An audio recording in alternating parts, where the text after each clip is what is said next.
Vespe, Gary Quill of the Racing Biz, theracingbiz.com. We're here on the roof at Old Hilltop. We're actually we are looking at the steward stand over there, press box behind us, and it is 1 billion degrees out and really sunny, which is really good for bald guys like me. I'm really looking forward to how this is going to feel later on. Gary, let me ask you a question. You've been out on the backside all week. You've been talking to trainers. You and Jeff have been shooting videos. What's the vibe? What are you picking up? Well, what I'm picking up, or at least me, I'm a big physical handicapping guy. Unfortunately, I haven't found any one runner that has stood out. I mean, Secret Oath, she looks pretty good for just running back 2 weeks. I'm not a big run back a filly 2 weeks in a big race, and I'm actually taking a stand against her. I think the new shooter, as everybody likes to say, Creative Cause, he looked stunning. And hey, yeah, $150,000 supplement. They have to run in the top 3 to recoup any part of that investment. But I can't say just on looks I've discounted anyone. Even Fenwick, looks decent, and the early odds look nuts. I don't know, but it looks like it's anybody's race.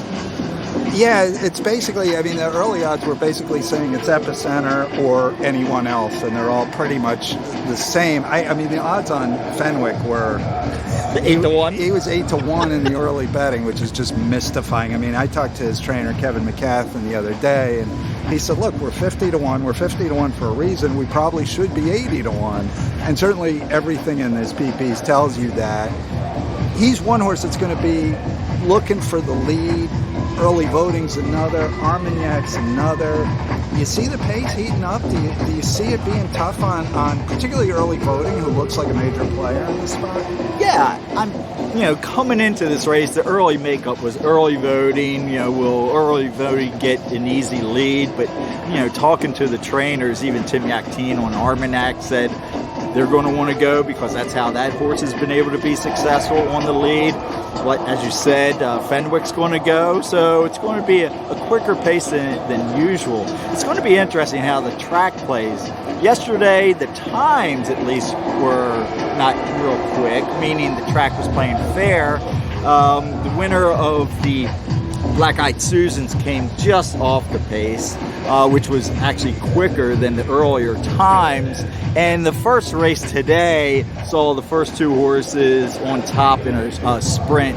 They finished 1-2. So I'm a big fan of a fair racetrack. I hate to see Pimlico turn into a highway of early speed to give everybody a fair shot. So if it is playing the speed, if you got to take one of the speed horses, who's the one? Well, the logical one of the speed is early voting based on his numbers.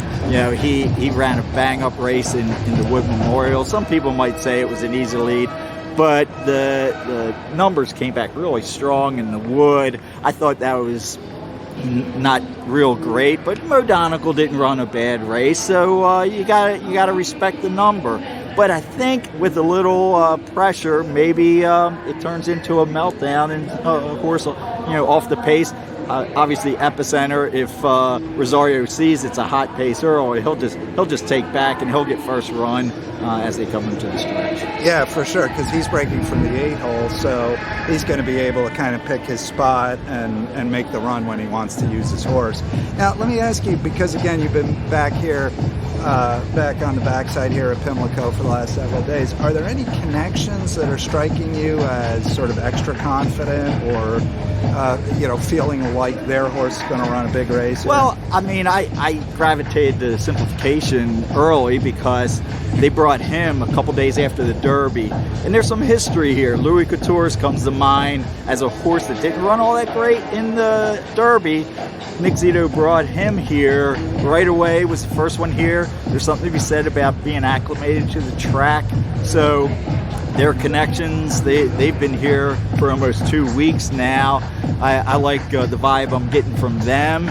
And the creative minister, actual name, of course. Yeah, the creative minister, who is Sire's Creative Cause. Yes. Obviously, their connections have to be high on the horse because how much they put out. All right, so let's where the rubber meets the road here. Frank Vespe, Gary Quill, the Racing Biz, talking about Preakness 147. Who's going to win? I'm going to go with Creative Minister. Creative Cause has no shot in this race. Absolutely not. Creative Minister, I realize, history tells you that this race, Derby or Oaks runners tend to win this race. Only since 1984 has 4 runners who have not participated in either the Oaks or the Derby have prevailed in the Preakness. One was last year. Rombauer came through. I'm going to say lightning strikes twice, 2 years in a row. Creative Minister will be the winner, as Epicenter doesn't bring his A game. He's been too consistent for too long, maybe just a little notch below his normal self. He runs second, and throw in Happy Jack simplification and Skippy long stacking. Happy Jack. Happy Jack. Where'd that come from? Happy Jack, because I've been preaching the fact that Happy Jack, has always been just an also-ran. But if you pay attention to the replay of the Derby, if you go on the NBC feed, or if you recall, Happy Jack was in the 2-hole. When they loaded the last horse in, they were ready to go. All of a sudden, Happy Jack was acting up or whatever. They had to back him out. He had his tail caught in the gate. So I kind of throw out the Derby, even though he wasn't, it was 23-1, which was actually a huge underlay for him in the Derby. I think, what the heck, you can't be too chalky here in Preakness. And it just looks, I've just seen too many Epicenter, Secret Oath, simplification type of trifectas. So mix it up, throw in some double-digit outsiders to try to cash a little more than a chalky trip. Actually, it's an interesting statistic because I was looking at this the other day. Favorites have done really well in the Preakness in recent years, but even so, like over the last 8 years, I think the favorite has won 3 or 4 times, including 3 horses that were odds on. The average exacta payout in that period has been over $180. And of course, that does include the War of Will exacta, which was $900. But there are a bunch of other races where either a long shot won or a long shot came along for second. And so it's worth, it seems like historically it's worth spreading out a little bit underneath. Now, I'm going to use simplification on top. And again, I love the versatility of this horse. I loved his Florida Derby where he's fighting for the lead, gets rid of the other horse, immediately is confronted, and fights on really willingly. I thought it was a really good effort. And I thought his Kentucky Derby was pretty good too. Now, look, Epicenter, I think you'll agree, Epicenter's the best horse in the race. Sure. If he runs his A game, it's going to be tough to beat if he gets a trip.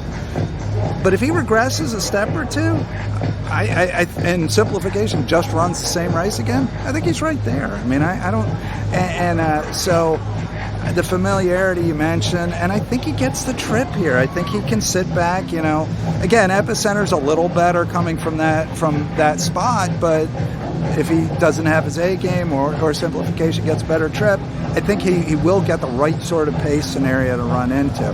Now, one horse, I think I agree with you. Like I'd use Creative Minister underneath. I'd use Skippy Longstocking underneath. Of the double-digit horses, I don't like Happy Jack at all. So okay. I wouldn't bet him with your money. But I do like Skippy Longstocking a little bit. I thought he ran really well in the Wood Memorial. He's a cut below the best horses here, but that doesn't mean he couldn't clunk up for second. And the interesting thing, the interview I did, it's on Racing Biz YouTube channel. I did with the trainer of Skippy Longstocking, Sappy Joseph Jr.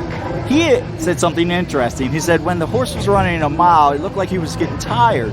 And then when Junior Alvarado rode him last time when he went a mile, 3 races back, he said, no, this horse needs 2 turns. So his next time out against similar company, he romped. So it gave him, an idea. It's like, okay, maybe I was wrong. The horse does need 2 turns. My only knock on Skippy Longstocking as far as winning this race is that his dam was a sprinter, and I'm just questioning whether or not he really wants to go this far. 2 turns, okay. Now it's only another 16th, and he's proven that he can win. But against this type of field, so that's why I'm using him under. Yeah, no, he's more of an underneath horse to me than he is on top. All right, any other races that you have a thought that you want to share on the Preakness 147 undercard? Am I allowed to say no? Yes.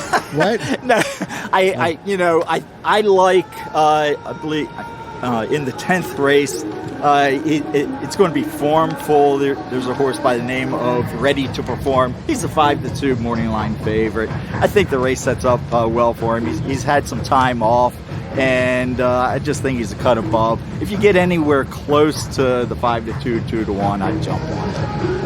One horse I think worth a look in the Sir Barton is Mr. Jefferson for Mike Trombetta. This horse, the Sir Barton is restricted to horses that have never won a stake. This horse is an eyelash from having won the Tessio and finished second that day, loomed up like he was going to go by, didn't quite, but gets a little shorter distance today. I thought it was a really good effort.